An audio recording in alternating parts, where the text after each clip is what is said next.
Bienvenue sur Décodeur, le podcast qui parle de celles et ceux qui font la déco aujourd'hui. Je m'appelle Hortense Leluc et à chaque nouvel épisode, j'invite à mon micro un architecte ou un designer, une marque reconnue ou émergente, un entrepreneur ou un influenceur, quelqu'un que vous allez connaître ou pas, mais qui dans tous les cas va nous parler déco. Son parcours, son métier, son quotidien, son univers, ses goûts, on saura tout. Enfin, j'espère.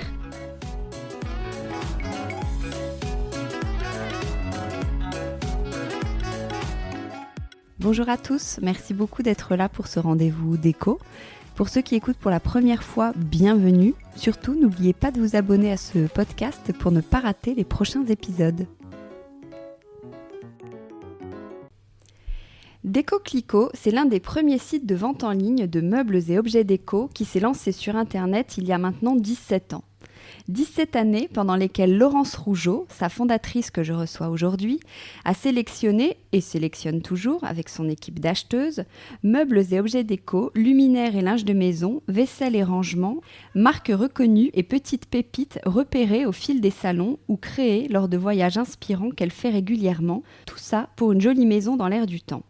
Le style campagne chic assumé de ses débuts a laissé place au fil des années à des univers plus actuels comme les meubles scandinaves ou industriels, l'inspiration bohème ou nature, les motifs vintage, les formes art déco et devenir ainsi lentement mais sûrement un site incontournable pour votre shopping déco. Et en parlant de shopping, j'ai eu un énorme coup de cœur dans ces nouveautés. Et la bonne nouvelle, c'est qu'avec Laurence, on vous le fait gagner.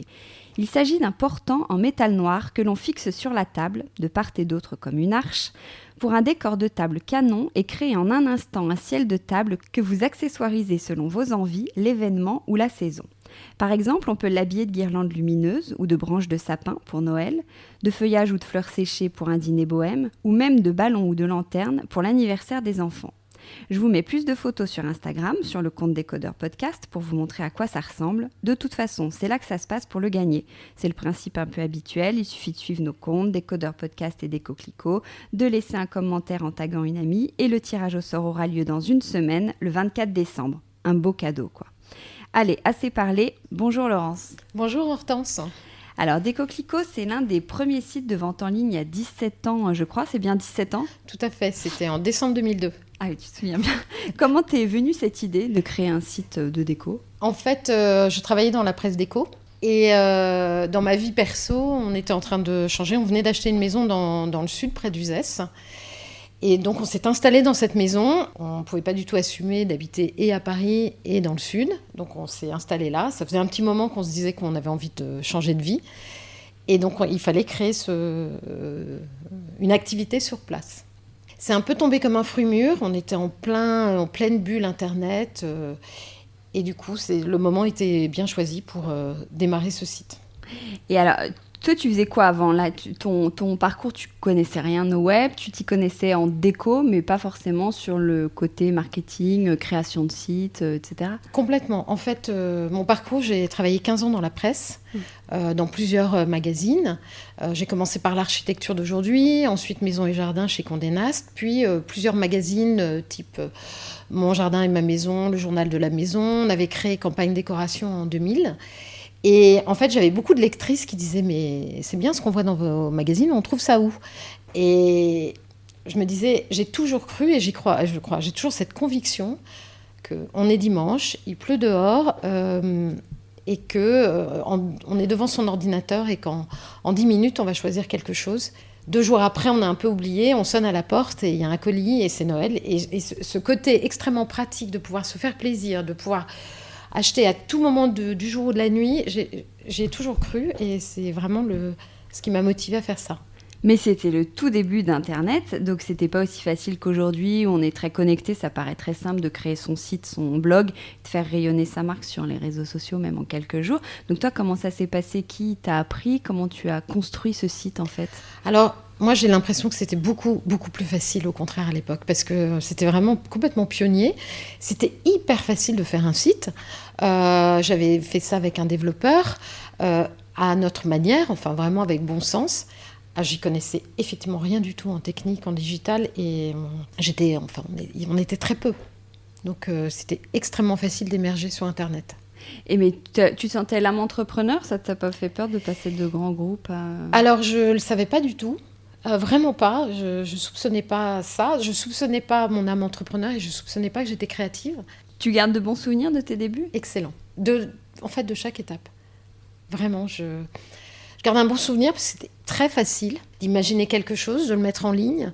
Et tout de suite, on nous voyait. À l'époque, il y avait Google, on pouvait acheter des mots-clés, mais il n'y avait personne. Donc, on achetait tous les mots-clés qu'on voulait pour rien du tout. Moi, j'étais toujours très émue quand une commande tombait parce que je me disais, tiens, quelqu'un a commandé que je ne connais pas. D'abord, ce qui était facile aussi au début, c'est qu'on était dans le sud, dans une maison qu'on était en train de refaire. Donc, c'était extrêmement pratique. Mon stock était avec moi, donc je pouvais faire des photos. J'ai découvert tout ça. J'avais voulu faire appel à un photographe professionnel pour faire les photos, qui m'a dit tout de suite, non, mais ça va te prendre un temps fou, ça va te coûter une fortune. Donc, il m'a donné 3-4 règles b.a.-ba, lumière indirecte, et il m'a appris un peu à faire comment faire des photos. Et donc, j'ai commencé à faire les photos toute seule. Donc, je trouve que ce qui est devenu, en fait, ça a évolué. Il y a plein de métiers qui sont créés, des métiers qui, évidemment, aujourd'hui, il y a plein de métiers qui n'existaient absolument pas il y a 15 ans, sur le marketing, sur le digital.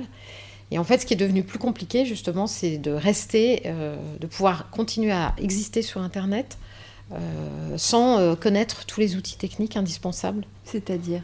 C'est-à-dire beaucoup de méthodes, tout ce qui est lié à ce qu'on appelle dans notre jargon le référencement naturel, les mots-clés, le fait de pouvoir apparaître, ça veut dire le fait de pouvoir apparaître quand quelqu'un fait une requête sur Internet et tape un mot-clé dans une barre de recherche. En fait, tout le monde bataille pour être sur les 3 ou 4 premières propositions. Et ça, on ne le soupçonne pas, mais il y a un métier souterrain derrière qui est juste énorme, un enjeu qui est énorme et qui nécessite vraiment des... C'est ça pour toi qui a beaucoup changé la donne. Vraiment. Ouais.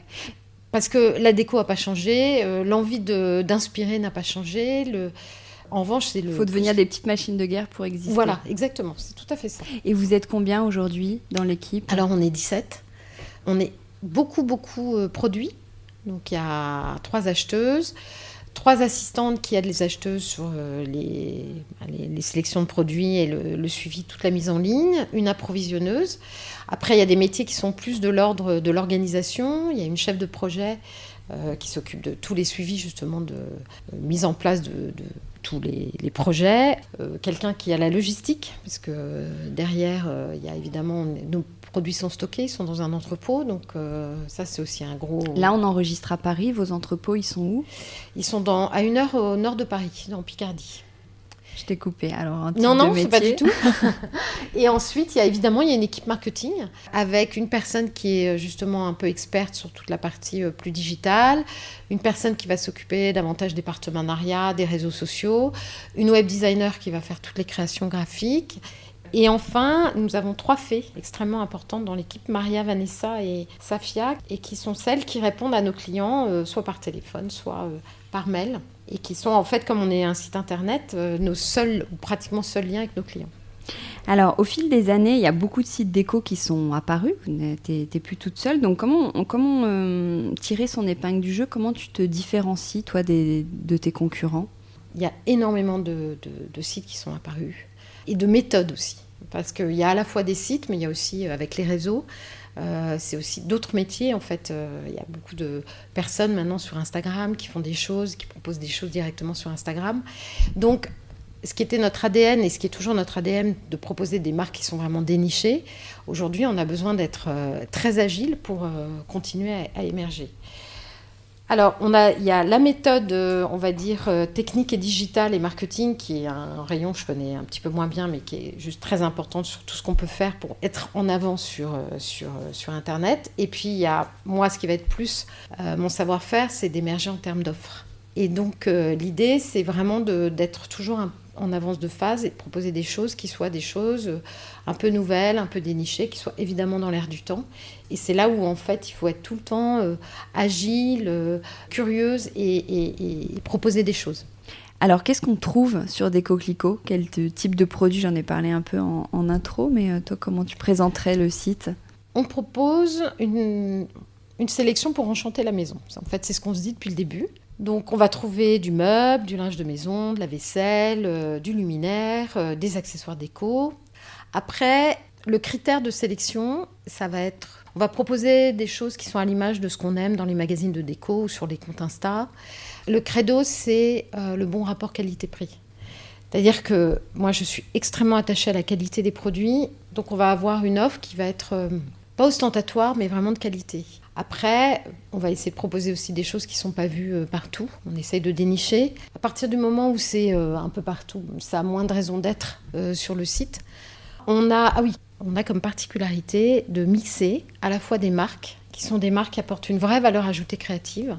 Des marques qui sont qu'on connaît, Bloomingville, House Doctor, Scarlett, Gabrielle, des marques comme ça, mais aussi, et ça c'est quelque chose qui est assez nouveau, c'est qu'on a nos propres marques. En fait, pour moi, il y a eu 2 étapes sur le site. Il y a eu d'abord la création du site et tout ce qu'on a vécu. Au départ, le site, c'était vraiment un site qui revendait des marques dénichées ou un peu intemporelles qu'on voulait proposer.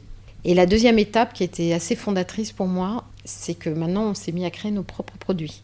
Justement, tu le demandais, comment tirer notre épingle du jeu ? Eh bien, c'est en proposant des choses qui sont singulières. Il y a beaucoup de marques, les marques ne sont pas forcément fidèles. Évidemment, elles vont être proposées sur plein de sites, un peu partout, et on a une sensation de voir un peu toujours la même chose partout. Et nous, on voulait s'émanciper de ça, s'émanciper aussi d'une bataille de prix sur Internet, s'émanciper évidemment du gros Amazon qui va toujours trouver des astuces pour faire que les gens vont être tentés de commander via Amazon. Et donc, la manière de pouvoir proposer des choses qui soient uniques, c'était de les faire soi-même. Et donc, depuis 4 ou 5 ans, on s'est appuyé sur des styles qui étaient des styles forts et on a créé des marques qui sont vendues en exclusivité sur des coquelicots. Et là, on a découvert un tout autre métier. Tu me demandais tout à l'heure si je connaissais le digital quand j'ai créé le site. Je ne connaissais pas du tout. Et je connaissais bien la déco, mais je ne connaissais pas du tout les achats. Donc ça, j'ai découvert ça vraiment sur le tas. J'ai d'ailleurs une certaine tendresse pour certaines marques qui m'ont fait confiance dès le début, alors que je faisais des commandes à 150 € et des réassorts à 23 €. Enfin, c'était ridicule. Mais qui aujourd'hui sont très contents d'être sur le site, mais qui à l'époque, j'étais vraiment un tout petit vendeur. Et donc, très longtemps, j'ai travaillé avec ces marques-là. Et je continue à travailler avec ces marques-là. La deuxième chose que j'ai découverte, c'est de faire soi-même. Et là aussi, ça a été un tout autre métier. Donc on a commencé avec du meuble, un peu de déco, et en fait aujourd'hui on développe toute une série de produits qu'on fait nous-mêmes. Alors comment ça se passe ? Ça c'est extrêmement plaisant, c'est-à-dire que on va beaucoup trouver nos produits, on va beaucoup à l'étranger, dans des contrées qui sont assez inspirantes. On travaille avec l'Inde, on travaille avec le Vietnam, avec l'Indonésie, donc ça, c'est assez savoureux. On travaille beaucoup avec le Portugal. Et en fait, moi, j'essaye de trouver un peu le meilleur du monde. C'est-à-dire qu'il y a des savoir-faire, des artisanats qui sont très beaux. Par exemple, avec le Vietnam, on va fabriquer des meubles en bambou. On va faire des meubles en bambou. Avec l'Inde, on va proposer des accessoires en métal martelé. Avec le Portugal, on fait beaucoup de céramique, nos assiettes. Du linge de maison, on fait des housses de couette en coton, du meuble. Donc vous imaginez à Paris, vous dessinez des collections, vous imaginez quel type de produit vous avez envie de proposer, vous faites fabriquer là-bas, et après quel délai il y a entre toutes ces étapes ? Alors, on va soit imaginer des choses qui vont répondre à une... En fait, au départ, on se fait un peu une liste de courses. C'est-à-dire qu'on se fixe quand même des cadres, histoire de ne pas avoir 50 paniers et aucun verre ni aucune assiette. Donc on a une espèce de roadmap qu'on va suivre. On se dit, tiens, on sait qu'au Portugal, on va chercher plutôt du coton, donc on va aller chercher des housses de couette. Voilà, on se donne un petit peu des objectifs. Et après, en fait, on ouvre complètement nos chakras parce qu'on se rend compte que c'est en étant sur place qu'on découvre des choses qu'on n'avait pas du tout imaginées. Et là, on reste aussi très ouvert à ce qu'on peut découvrir et ce que va nous proposer l'usine avec laquelle on fait du linge de maison, qui tout d'un coup vient de sortir une nouvelle texture. Et voilà, c'est ça qui va nous faire travailler. Donc, on va avoir soit la possibilité, on aura fait dessiner des choses, on a un peu travaillé avec des designers, soit c'est du fait maison, on a bien travaillé avec Photoshop nous-mêmes, on est très système D, soit parce qu'on va découvrir des choses qui nous plaisent. C'est aussi quand on se retrouve en Inde, ou quand on se retrouve au Vietnam ou en Indonésie, on est sur une terrasse, on voit du rotin, on voit des meubles en bambou, des meubles en osier, tout ça, c'est des choses qui nous alimentent, Et en fait, c'est des choses qu'on va avoir envie de reproduire et de proposer pour la maison. Donc, si ce sont des pays lointains, il y a quoi ? Il y a 6 mois de délai entre votre idée et... Alors, je dirais que même entre l'idée et la mise en ligne, il peut s'écouler presque 1 an. Ah oui. C'est ça, c'est en fait... Ça et nous pourquoi appris la c'est si patience. long ? D'abord parce que il y a entre le moment où il y a quelque chose qui nous plaît, le moment où on va faire des prototypes, on va les regarder, on va les tester, on va évidemment faire beaucoup d'analyses aussi sur l'usine, on va l'auditer. On est extrêmement vigilant aux critères à la fois sociaux et environnementaux des usines avec lesquelles on travaille. Donc il y a tout un processus de vérification. Ensuite, il leur faut souvent 3 ou 4 mois pour fabriquer. Donc entre le moment où on a imaginé quelque chose, on a vu quelque chose, et le moment où vraiment ça va arriver dans nos entrepôts, oui c'est ça. En général, il s'écoule environ 8 mois. Et toi, tu vas beaucoup à l'étranger ? Oui, je vais 3 ou 4 fois par an en Asie. Je vais assez souvent au Portugal.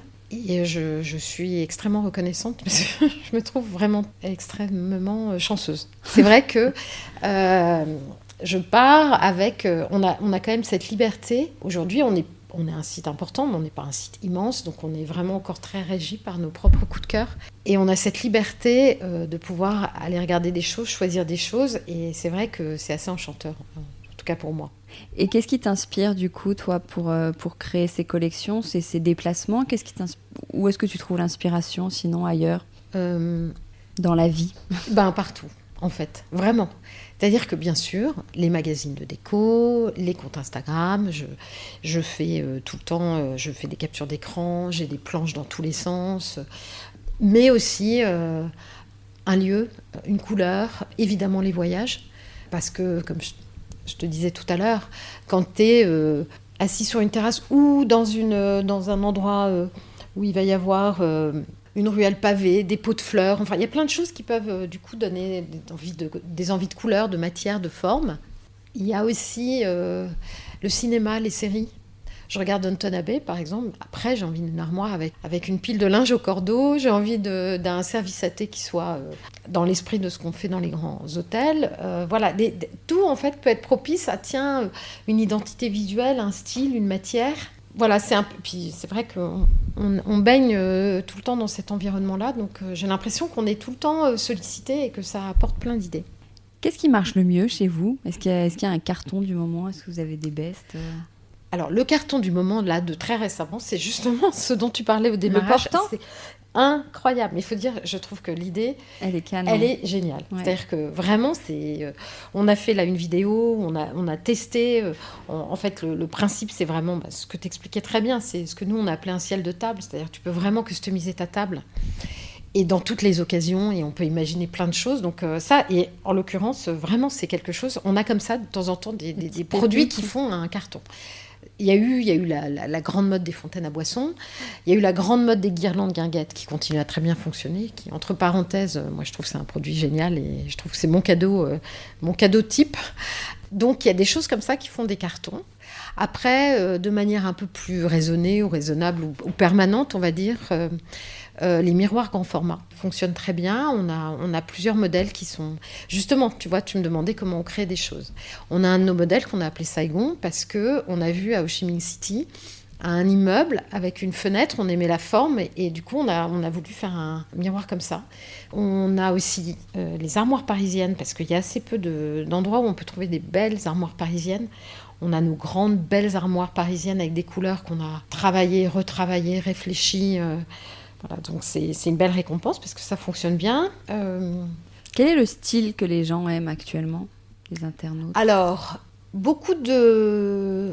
On va dire le style un peu bohème, un peu années 70 revival, avec du rotin, des tapis en jute. Voilà, dans cet esprit un peu Formentera revisité. Après, il y a toujours le style factory qui reste un style qui fonctionne. Enfin, depuis que j'ai créé le site factory existe et fonctionne très bien. Avec un mélange de meubles en métal. Il s'est un petit peu féminisé, mais ça reste... C'est-à-dire Justement, C'est je le pense style au miroir. industriel qui Oui, s'est féminisé. voilà, c'est un style industriel, mais par exemple, on va avoir des meubles en métal, mais qui sont un peu bombés. C'est plus doux. On va avoir des étagères, mais qui sont beaucoup plus fines. C'est pas le gros truc métal et bois tel qu'on peut l'imaginer, mais c'est quelque chose qui est un peu plus subtil. Après, en fait, je dirais, ce qui fonctionne, c'est le mélange. Et c'est d'ailleurs ce qu'il faut faire, en fait. C'est-à-dire qu'il faut être assez éclectique. Il faut éviter le total look et justement pas hésiter à mélanger des choses qui se répondent bien les unes avec les autres. C'est toi qui valides tous les choix des produits qui sont sélectionnés sur le site ? Oui. Comment vous fonctionnez ? Quels sont les critères On va dire que oui. Bien sûr, je vais avoir le final cut. Je vais avoir Maintenant, je pense vraiment qu'il est extrêmement rare qu'on ne soit pas en communion d'esprit avec chacune des chefs de produits. Comme je te le disais, il y a 3 chefs de produits dans l'équipe, Isabelle, Valentine, Alice, qui se répartissent des univers. Donc l'une est sur le meuble, l'autre sur le luminaire, la troisième sur le linge de maison, etc. C'est vraiment un travail très en commun, c'est-à-dire qu'elles aussi, de leur côté, elles vont avoir leur boîte à idées, elles vont réfléchir à des choses, elles vont voir des choses, elles vont imaginer dans leur plan de collection, parce que pour que le site soit équilibré, il ne faut pas qu'il y ait 50 miroirs et 2 vases. Donc elles ont, elles aussi, une feuille de route. Après, on va beaucoup discuter ensemble, déjà soit des marques avec lesquelles on travaille, elles vont sélectionner auprès des marques des produits qui semblent en cohérence avec ce qu'elles recherchent dans leur plan de collection. On va plus par acquis de conscience, c'est des choses qu'on va regarder ensemble, mais c'est presque plus parce que je trouve que pour moi, c'est quelque chose qui se fait à plusieurs. Moi, parfois, j'ai des coups de cœur, des évidences, donc là, c'est... En général, ça passe. Après, je peux avoir des hésitations et je me rends compte que très souvent, en fait, on est vraiment d'accord sur les sélections. On s'est autorisé d'avoir 1 ou 2 petites fantaisies qui sont pas unanimement reconnues, mais on a le droit pour un petit peu nos délires.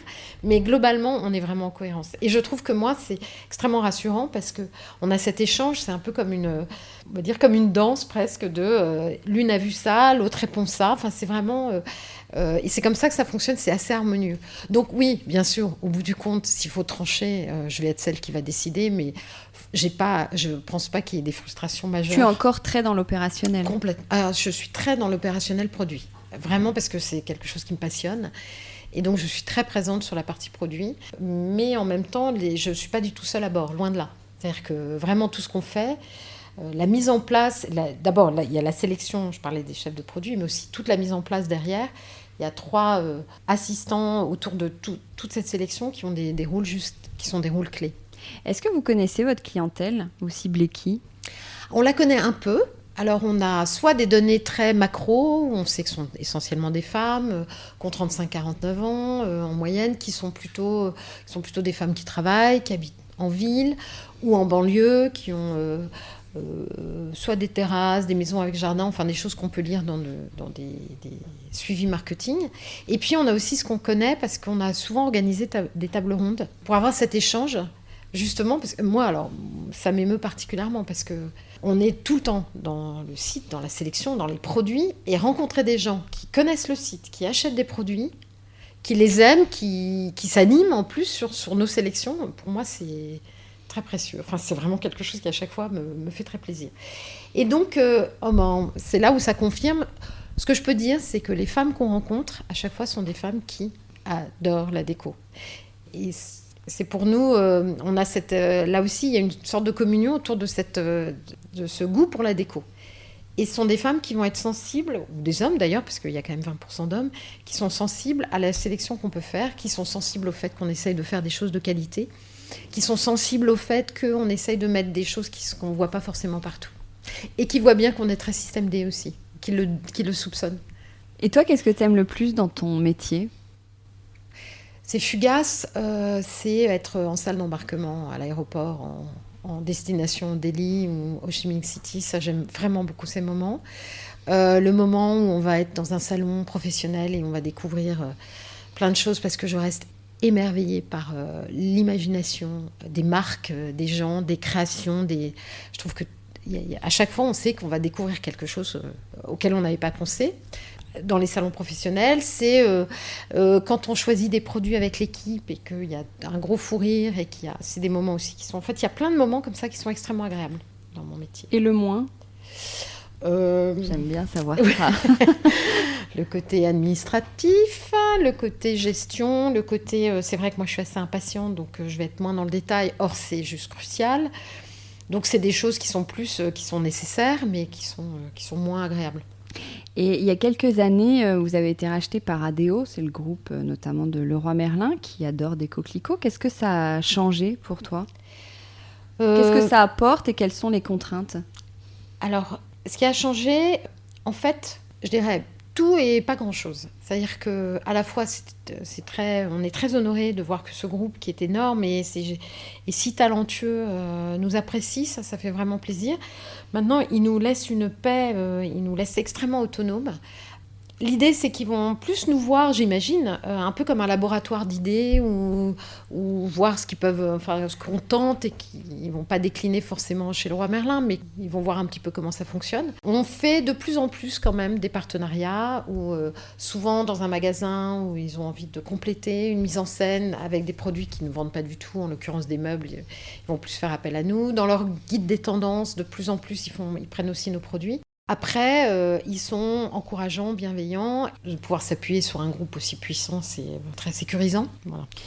En plus de l'offre commerciale, vous avez toute une partie inspiration sur le site, comme un magazine qu'on feuillette pour s'inspirer. Je crois que c'est important pour toi, avec des astuces, des conseils, des vidéos, des city guides. On peut aussi faire des recherches par style, par matière, par couleur. Vous êtes assez présent aussi sur les réseaux sociaux, sur Instagram, beaucoup sur Pinterest aussi.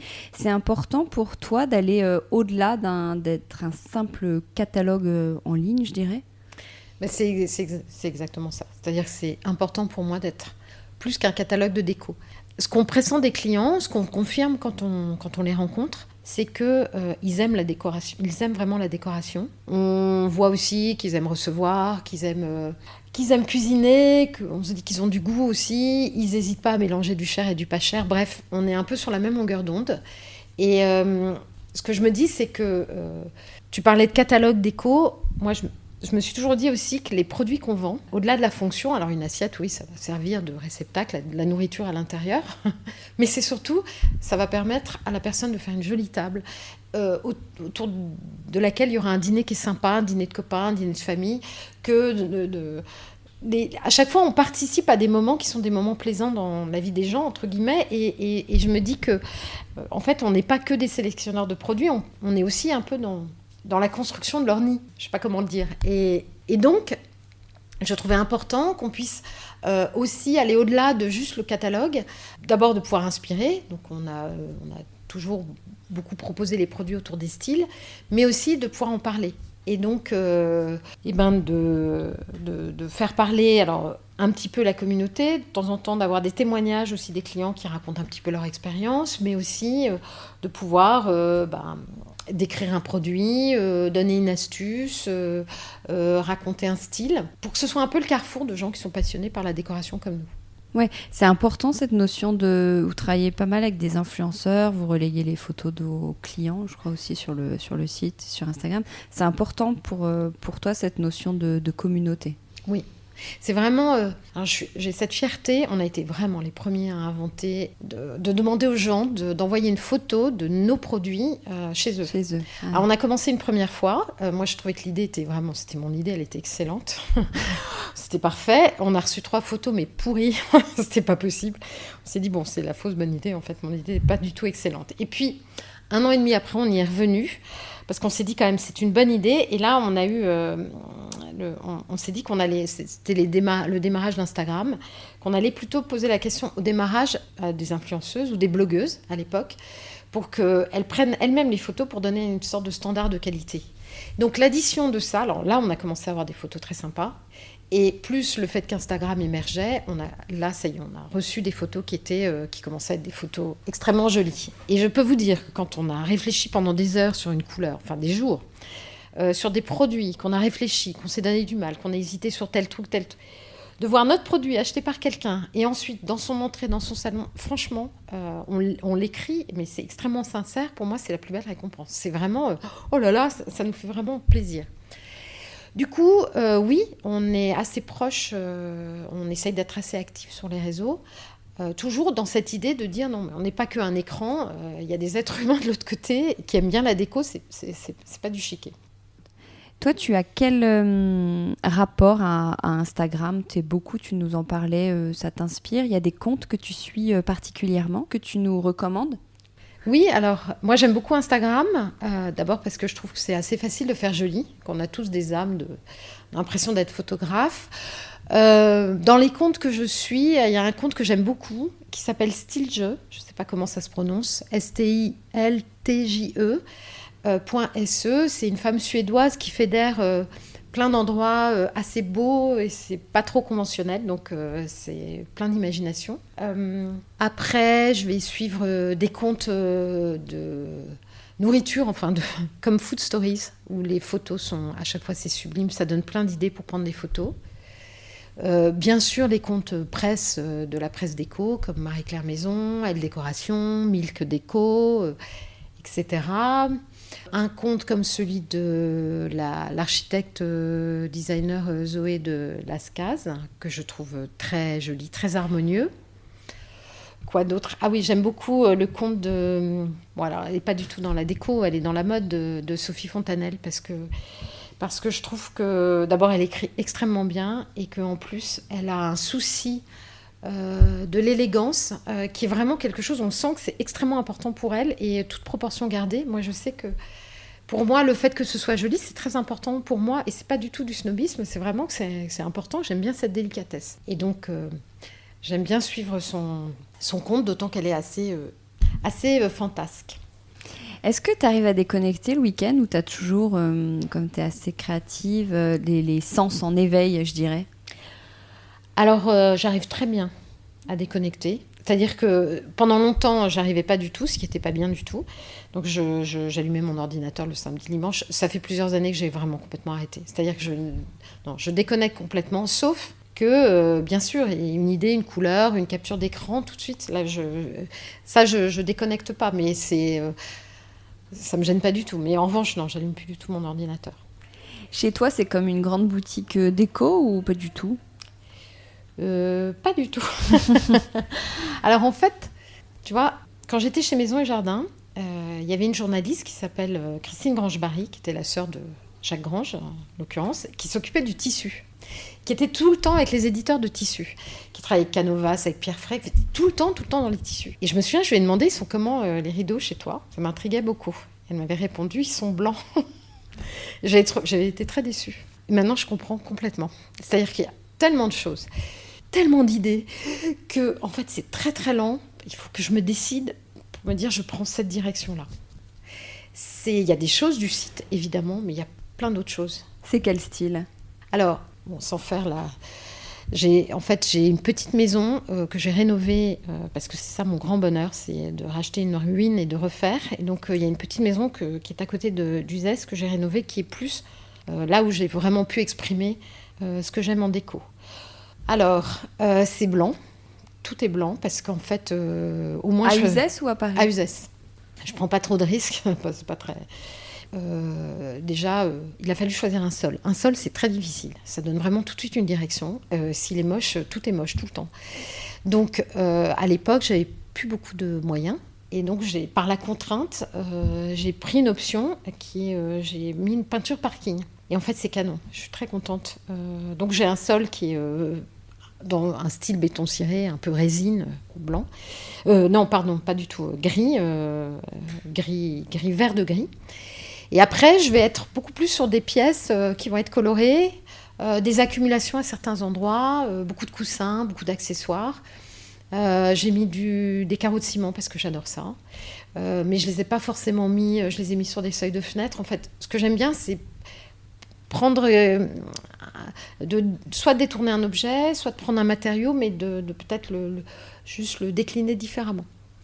Par exemple, j'ai un grand mur de zélige blanc, plutôt qu'une crédence dans ma cuisine. Et ça a tout de suite une allure, mais dingue. Et on n'a pas besoin de faire beaucoup plus de choses que ça.